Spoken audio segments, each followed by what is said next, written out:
ஓம் நமோ நாராயணாய. அனைவருக்கும் வணக்கம். திருமலையில் மினி பிரம்மோற்சவம்னு சொல்லக்கூடிய ரத சப்தமி விழாவானது வரக்கூடிய பிப்ரவரி 16ஆம் தேதி நடைபெற இருக்குது. டீட்டெயிலாக பார்க்க போகிறோம். வீடியோவை ஸ்கிப் பண்ணாமல் முழுசாக பாருங்கள். நம்ம சாகிமா vlog official WhatsApp channel link இந்த வீடியோவோட டிஸ்கிரிப்ஷன் பாக்ஸில் இருக்கும். லிங்கை கிளிக் பண்ணி நம்ம சாகிமா விலாக் வாட்ஸ்அப் சேனலில் நீங்கள் ஜாயின் பண்ணிட்டீங்கன்னா திருமலை திருப்பதி குறித்த தகவல்களை உடனுக்குடனே தெரிஞ்சுக்கலாம். 7 குதிரைகள் பூட்டிய வாகனம் கொண்ட சூரிய பகவானின் பிறந்த நாள் தான் ரத சப்தமி. ஸோ இதை சூரிய ஜெயந்தின்னு அழைக்கிறாங்க. இந்த வருடம் ரத சப்தமியானது வரக்கூடிய பிப்ரவரி 16ஆம் தேதி வெள்ளிக்கிழமை நடைபெறுது. இந்த நாளில் தான் சூரிய பகவானுடைய ஒளி கதிர்கள் முழுவதுமாக நம்மளுடைய பூமியின் மீது படுதுங்கிறது ஐதீகம். இந்த நாளில் சூரிய உதயத்திற்கு முன்னாடியே நாம் ஸ்நானம் பண்ணிடணும், அதாவது குளிச்சிடணும்னு சொல்கிறாங்க.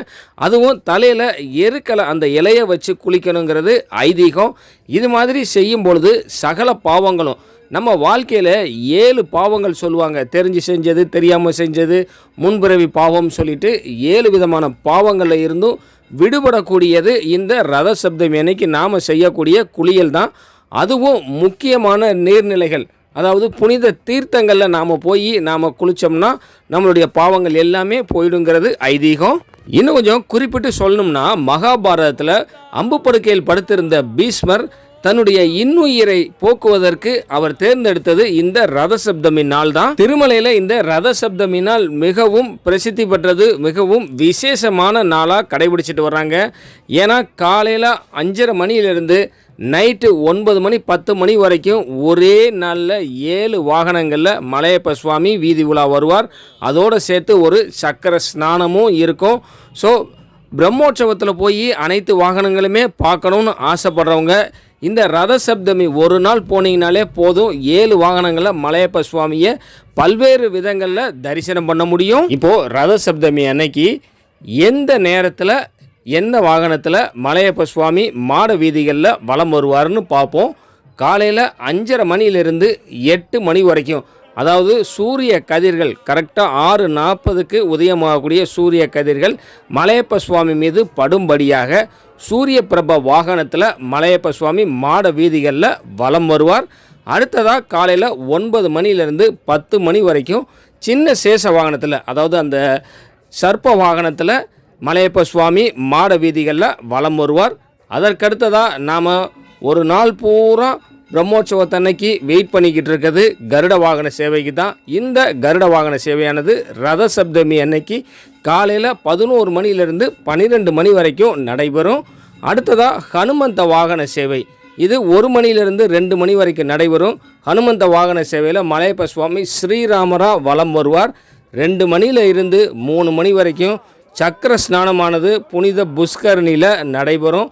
அப்போது நாம் அந்த புஷ்கரணியில் இருந்து சக்கர ஸ்நானம் நடக்கும்போது நாமளும் சேர்ந்து ஸ்நானம் பண்ணோம்னா ரத சப்தமி அன்னைக்கு ஸ்நானம் பண்ணுறது சிறந்ததுன்னு சொல்கிறாங்க. அதுவும் அந்த சக்கர ஸ்நானத்தோட பெருமாளோடு சேர்ந்து நாம் ஸ்நானம் பண்ணுறது இன்னும் நமக்கு நல்ல பலன்களை கொடுக்கும்.